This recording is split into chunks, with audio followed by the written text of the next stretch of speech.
Hello guys, കുറച്ച് നാടൻ പച്ചമാങ്ങ കിട്ടി. അപ്പോൾ ഞാൻ വിചാരിച്ചു എന്തായാലും ചെറിയൊരു മാങ്ങ അച്ചാർ ഇട്ട് കളയാന്ന്. അങ്ങനെ ആ മാങ്ങയൊക്കെ ഞാൻ നന്നായി ചെറിയ കഷ്ണങ്ങളാക്കി പാത്രത്തിൽ വെച്ചിട്ടുണ്ട്. ഇനി ചെറിയൊരു പാൻ എടുത്ത് അടുപ്പത്ത് വെച്ച് വെളിച്ചെണ്ണയൊക്കെ നന്നായി തിളപ്പിച്ച് ഇത്തിരി കടുവൊക്കെ വറുത്ത് നമ്മളെ മുളകും ഒക്കെ ഇട്ട് നന്നായി ഞാൻ കിണ്ടി എടുക്കുകയാണ് കേട്ടോ.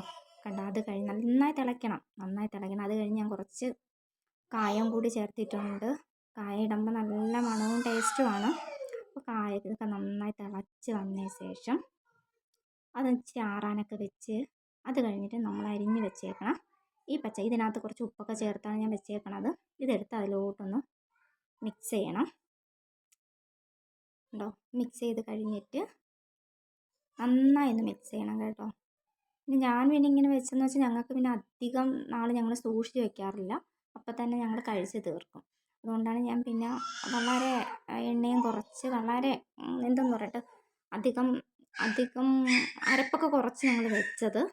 ഇതാണ് എൻ്റെ നാടൻ മാങ്ങ അച്ചാറാണ്. അപ്പോൾ എല്ലാവർക്കും ഇഷ്ടപ്പെട്ടെങ്കിൽ ഒന്ന് ചെറുതായിട്ടൊന്ന് ലൈക്കും എൻ്റെ ചാനലൊന്ന് സബ്സ്ക്രൈബും ചെയ്തിരിക്കണം. Thank you so much.